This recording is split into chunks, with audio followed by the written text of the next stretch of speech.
Hello everyone, welcome to another roster review. If you haven't already guys, hit that subscribe button and the notifications bell in the corner please, so you know each time we release one of these videos. Right, today's roster review. So I was going to do my AdMech army, because I just won the Gibraltar GT this past weekend, but then I thought, I'm not going to bore you with my AdMech army because I already did that last week. I talked about the AdMech army that I took to Twisted Onslaught Salvation, and the list that I took to this was very similar to that list, to be honest with you. So, talking about AdMech 2 weeks in a row, I'm probably going to bore you all to death. So I thought instead, I'll pick another army, which is a little bit different to what everybody else who takes that faction is taking to the Gibraltar GT, and talk about that. So today we're going to talk all about Lawrence Baker of Tabletop Tactics and his Drukhari army, because it's a really cool army actually. It's very different to what everybody else who was running Drukhari has bought. So first of all, let's look at the list. That's step one. So in the list bit, we have a Blackheart Patrol Detachment, a second Blackheart Patrol Detachment, and then a Cult of Strife Patrol Detachment, because of course the witchy goodness should not be missed out of the list.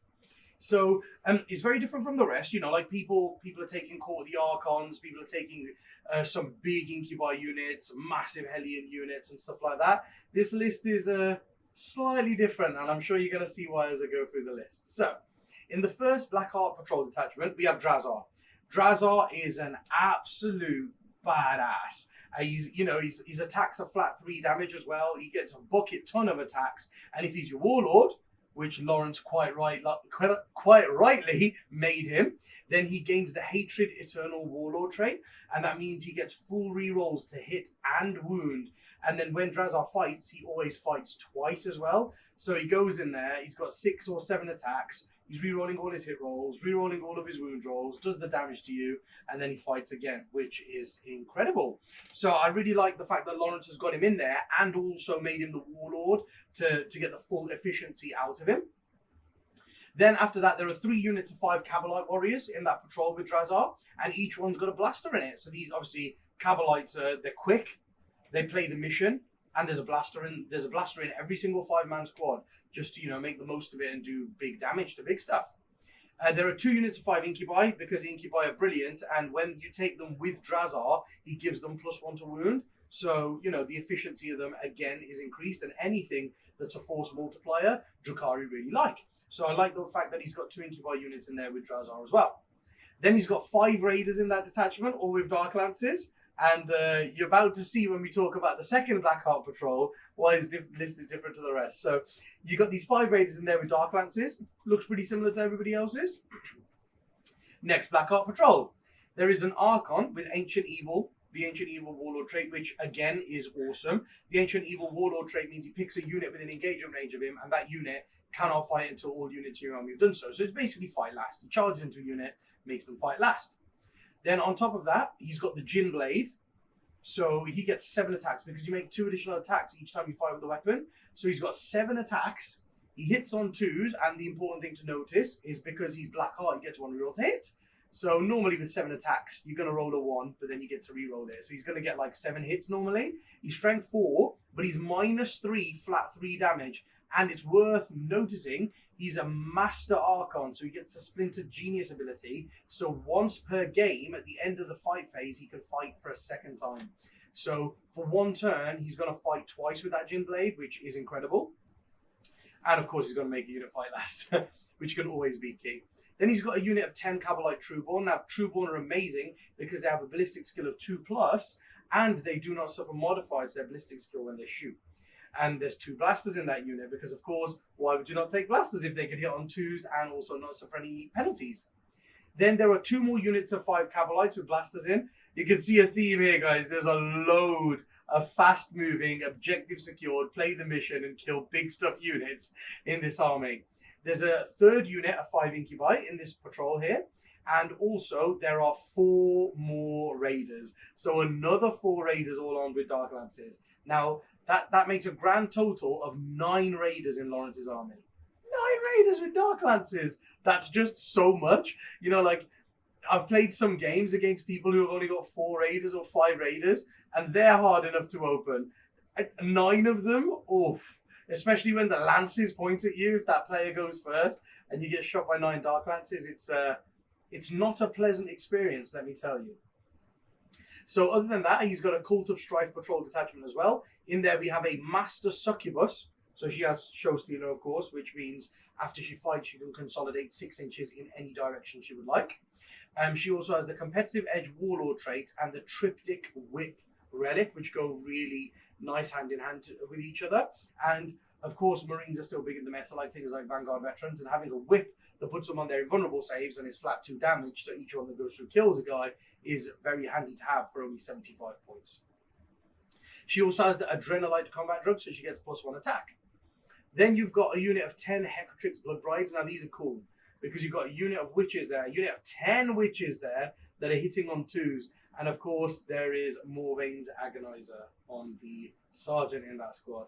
Now, Morvaine's Agonizer is an amazing relic. Basically, Lawrence has spent a command point to take a relic on one of his sergeants in his witch squad there. And basically, he's chosen to give her Morvaine's Agonizer. And Morvaine's Agonizer is incredible. Basically, if you get charged by Morvaine's Agonizer, a squad with Morvaine's Agonizer in there, if the model armed with Morvaine's Agonizer, now bear in mind, like the Hecatari in that squad, the Sergeant, gets 4 attacks and hits on 2s. So when she rolls those 4 dice, if any one of them is a 2, then you've been hit by Morvaine's Agonizer and you cannot fall back in your next movement phase. There's not even a roll off like you normally have to do with witches. She hits you and you cannot fall back. And the squad has got the Grave Lotus combat drug, which means they get +1 strength. So it's a strength 4 unit of 10 witches that hit on 2s, which is incredible. Then you've got 2 units of 5 witches, of course, just to play the mission with. And they've got the Grave Lotus combat drug on them as well, so they've got +1 strength too. And it's really nice to have +1 strength on the witches there, because even the 5-man units there, they get 3 attacks base, then they get an extra attack when they fight with their Hecatari blade, so they get 4 attacks a model, and then 1 damage. Now, having the +1 strength combat drug means that those little units of 5 witches, see, they don't look like much, and it's a 50-point unit. They don't look like very much at all, but when they go into something, they have got 21 attacks. 21 attacks that are strength 4, hitting on 3s, and then strength 4 -1 damage. I think that's incredible.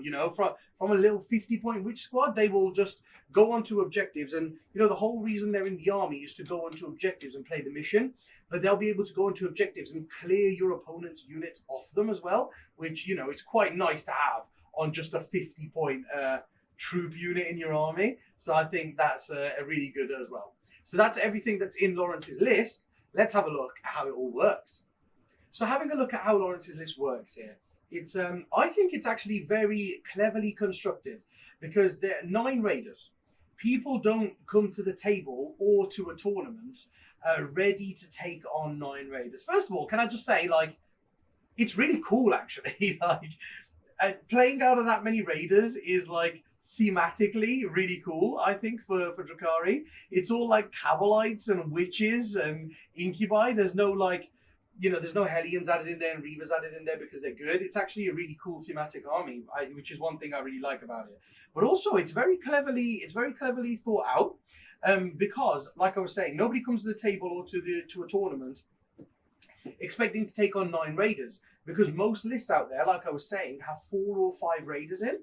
So having the 9 kind of gives you that little surprise element. When you put 9 down on the table in front of somebody, they're going to be like, wow, I know I can deal with 4 or 5 of them over 2 or 3 turns, but how the hell am I going to deal with 9?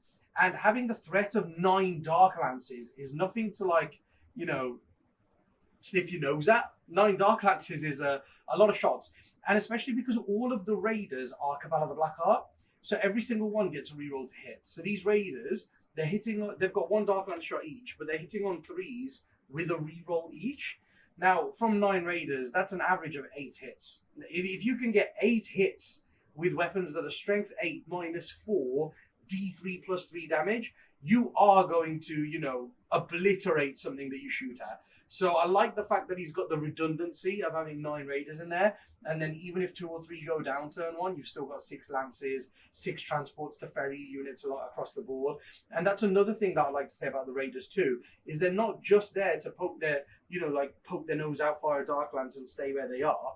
They kind of can take the board very quickly. So Lawrence's list here can apply a lot of pressure. He can spread out, go to multiple objectives on the board, hold loads of them, and just really come at you and put some big pressure on you. So I really like that about it. The other thing is the secondaries. This list can do secondaries very, very well. Now, Lawrence has probably thought about To the Last very cleverly here as well. Drazar is his most expensive unit in his army. So Drazar is a To the Last target for him.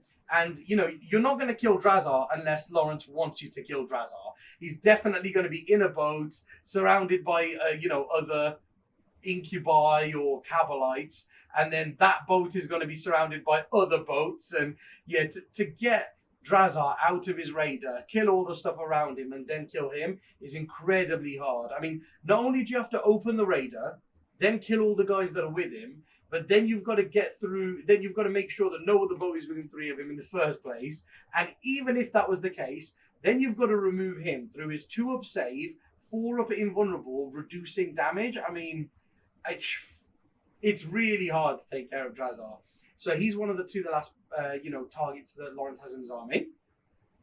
Then the next one is the unit of 10 Trueborn. These 10 Trueborn, they're just going to sit in their raider all game. And that raider's going to be, that's the raider that's going to be going around looking at something and kind of nuking it, because the raider hits on 3s with a reroll. Then you've got 2 blasters inside that raider, which are hitting on 2s with 1 reroll. And, it's just really efficient firepower coming from that Trueborn unit. And because of that, they're always going to be in their raider kind of skirting around the edges of the board, picking little units off and not dying. So that's a brilliant To the Last choice as well there from Lawrence. And the other thing is the 10 Blood Brides. Now, that's the only thing. The 10 Blood Brides are third to the last here. And that's the only point that maybe you look at and go, right, well, you normally want them to go out there and do some damage, and you want to be able to use them properly. So they probably won't survive to the end of the game to the last. But still, Lawrence can get 10 points very reliably. And in some games, you might not need to use those witches in the way that, you're thinking you might be able to just go into something, kill a smaller unit, tag another unit and just hit it with Moraine's Agonizer so it can't fall back, and then you're trapped in there with them. They can't shoot you. All of that kind of stuff. So you can use some tricks to keep them alive. So overall, I think Lawrence can quite easily do 10 to 15 points onto the last if he wants to.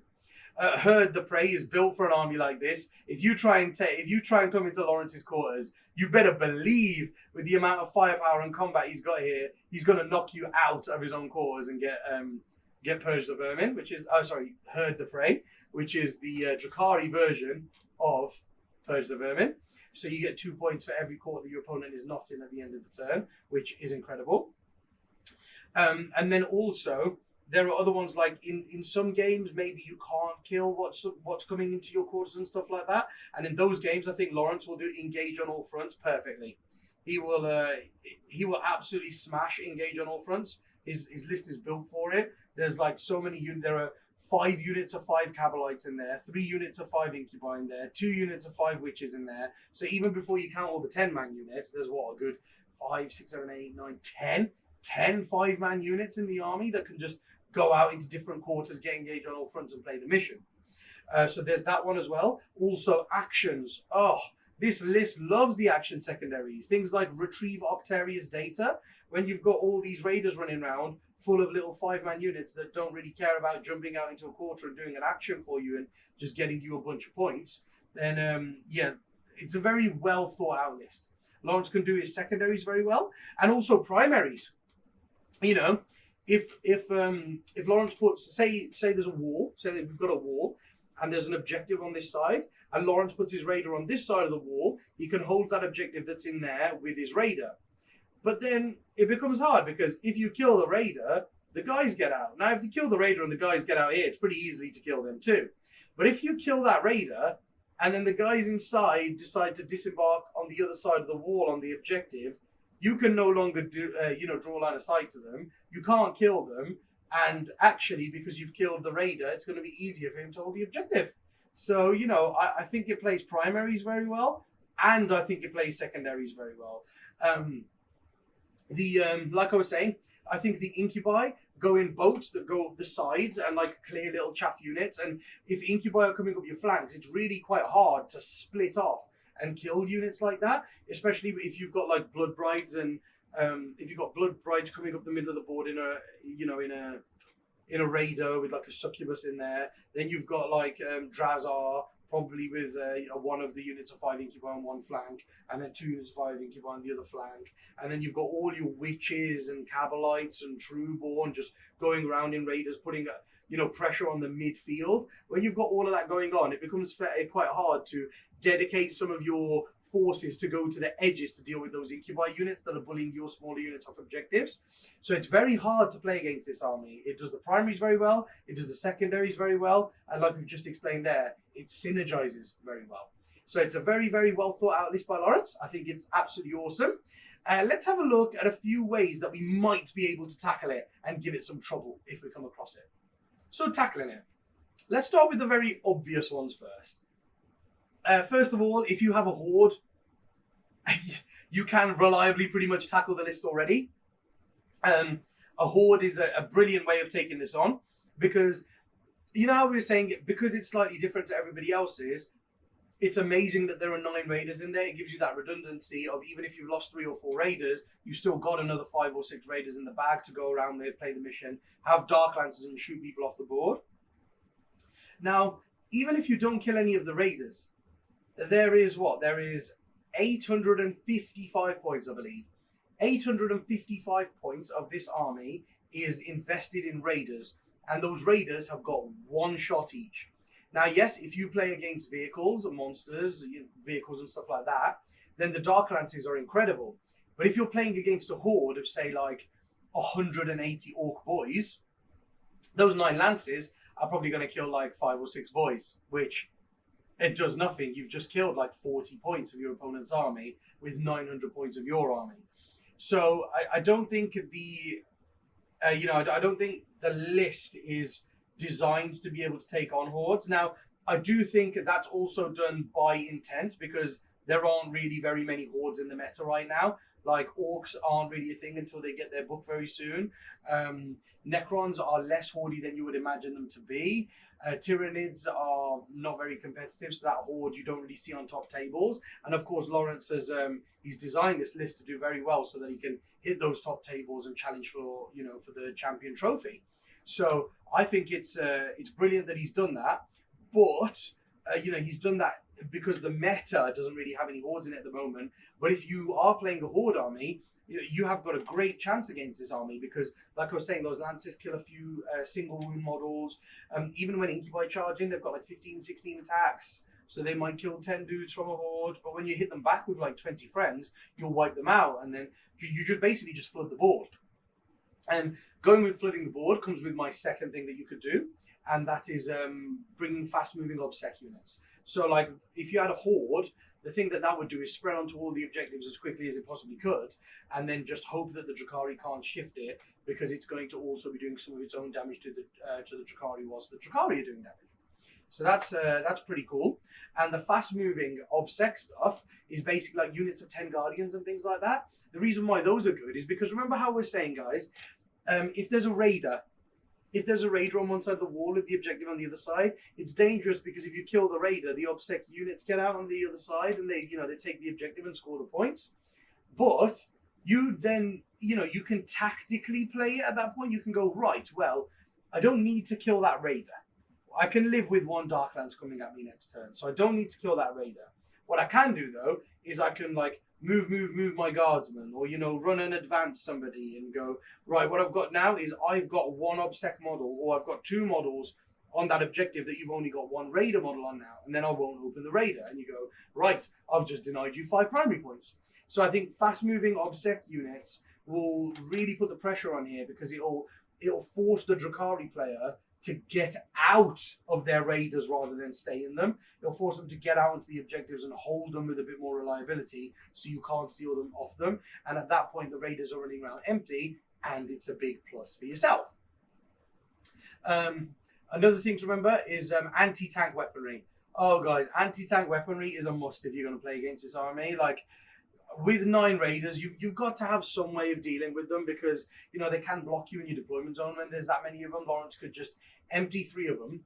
The guys that get out of that 3 can get into the other 6, basically, the next turn or something. But essentially, you can empty 3 raiders into the middle of the board where they're playing for missions and stuff like that, and then just charge these 3 raiders up the board sideways, you know, so that, you know, they're facing inwards, like completely sideways like this. And if you've got like 1, 2, 3, and you've got like this much of a wall in front of your opponent's deployment, and you just go, right, you can't move out of there for a turn now.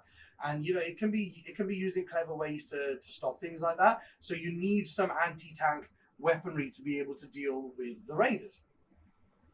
Now, next thing, this is a specific weapon that I'm going to mention here: autocannons. I have found that autocannons are absolutely fantastic at opening raiders, mainly because they are strength 7, so they're the perfect strength where they wound these vehicles on 3s. They're a -1 AP, so there's no wasted AP there. It's the perfect AP to put them on their 5+ invulnerable save. And then after that, it's flat 2 damage. So you get like 4 or 5 through and that raider's gone, basically. But the reason why that's so good is autocannons are now coming in like abundance of shots. For example, if you take like Adeptus Mechanicus, they have Iron Strider Ballistari with like a twin Cognis autocannon on it. Now that autocannon's got 6 shots. So if you've got like a squad that's got 2 Iron Strider Ballistari now. I know people are taking loads, but just 2 Iron Strider Ballistari for argument's sake. And you've got the Marshal next to them. They're going to be hitting on 3s, re-rolling 1s, which is going to be roughly like 9 hits. But then they're going to be wounding on 3s, re-rolling 1s, which is going to be roughly 7 wounds. So now if they cause 7 wounds on a raider, the raider's got 5 invulnerable saves. Averagely, he should fail 5. So he should die. And that's just, you know, two Iron Strider Ballistari shooting their autocannons at a raider, and they can open it. So I think autocannons are like the secret gem unit to use against them. The perfect strength to win them on 3s, the perfect AP to put them on their invulnerable save, and flat 2 damage when they don't have anything like reducing damage by 1. I think autocannons, guys, if you're going to look into how to take on Drukhari, you want to fit some cheap autocannons into your army. And the last thing to remember is grind them down. A grind them down is a really nice secondary to take against this, because if you can pop a raider and then you can kill a unit that gets outside, that's 2 raiders your opponent has to kill. And you've got to remember there's not that much long range like multiple shot weaponry in this army. It's all like 9 lances, which is 1 shot. Yeah, they got a long range, but they're 1 shot each. And then I think also there are 7 blasters, which again are only 18-inch range with 1 shot. So I think grind them down would be a brilliant one, especially if you can kill 2 raiders in a turn. Like if you kill 2 raiders, and like kill 1 little unit that gets out or something, then the pressure is on your opponent to come and kill 3 of your units so that you can't do it. And also that's worst case scenario. Like you go first and your opponent can see how many they need to kill to deny the points. The best case scenario is your opponent goes first with his Drukhari army. They need to gauge how many they should kill to stop you getting grind them down. So I think that's a brilliant secondary to take against this army. And that is just a few ways that we could look at tackling this army right here. Now, let's have a look at a few modifications and tweaks we could make to maybe make the list play in a slightly different way. I mean, I don't want to say better because Lawrence's list here is really, really good. So I just want to offer some alternate units that you guys could use to maybe play in a different way. So there are only a few modifications that I would say if you wanted to play the list slightly differently, because you don't want to change the list too much as it functions very well at doing its job anyway. Like I say, I think Lawrence really thought about the primaries and the secondaries when he was writing this list, so it does those very well, and you know, he's probably refined this to do a specific job. Now, if you wanted to just play it in a slightly different way, or you don't own as many raiders and stuff like that, then here's like a few modifications you can make. So personally, I think it could do with 1 or 2 less raiders. 7 is a nice number for the army that Lawrence has got here, because some of them are like very near empty, or will just have 5 Cabalites or 5 Witches in them, which may be a waste of 95 points on a raider at that point. Those points may be able to be used more efficiently on more substantial units to go inside the other 7 raiders at that point. Because I know, for example, in this army, if Lawrence wanted to get like the optimal unit sizes into raiders, he's going to be able to put like 5 incubi and 5 cabalites, 5 incubi and 5 cabalites, and 5 incubi and 5 cabalites into 3 raiders like that. Then he can put his Trueborn in a raider. Then he can put his unit of Blood Brides in a raider. That's 5 raiders that would be full. And he can put the characters in there with some of those units as well. So you've got 5 full raiders there. But then what you've got after that is you've got 5 Cabalite warriors, 5 witches, and 5 witches in 3 other raiders. And then an empty one at that point. So, you know, I think you could almost drop 2 of them. You could drop 2 of them and you could put a unit of Cabalites and a unit of witches in the same one. And then, you know, you could take something else to put in the others. And that comes on to my second modification. So the Black Heart Court of the Archon is just incredible for its points.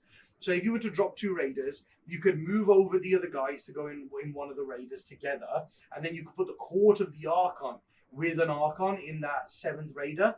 And all of a sudden, every single raider now is full of tough units to come out and play the mission and, you know, smack you in the face with. And you've gained a Court of the Archon, which are no slouch. They're absolutely incredible in combat. And what it would mean if you did that is it would displace your Hecatari Blood Brides. So your Blood Brides could go off and do what they need to do without fear of dying, because your Court of the Archon would replace them in the most expensive units for To the Last. So your To the Last at that point would be Drazar, a Court of the Archon, and your unit of 10 Trueborn.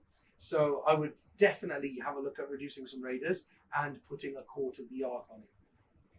And the last modification that I wanted to say is the addition of like 5-man Hellion units. Maybe just 1 or 2 units of 5 Hellions, just because they're very fast-moving units. What I would recommend as well is the main reason that they would go in there is to play the mission. So you could even use the Hypex combat drug, like give them the combat drug that gives them +2 inches to their movement, and just go, right, this is a unit that can move, a unit of 5 that can move 16 inches in a turn and perform an action because they count as infantry. So I think they could be a brilliant little addition in helping the army do the mission even better than it already does. But you would have to drop some stuff from that, and I know that the list is already pretty damn good. So yeah, that was my take on Lawrence's list there, how it works. I hope, Lawrence, if you're watching this, I hope you agree and I've done your list justice. I think it was great. We've walked through all the different things about how it works there, tackling it, and the modifications. I really hope you enjoyed it, guys. If you have any comments, or if you think there's a few tricks in there that we haven't mentioned that Lawrence can do really well with his army, please leave them in the comments below for everybody to share and grow. And until the next video, guys, take care, and I'll see you later.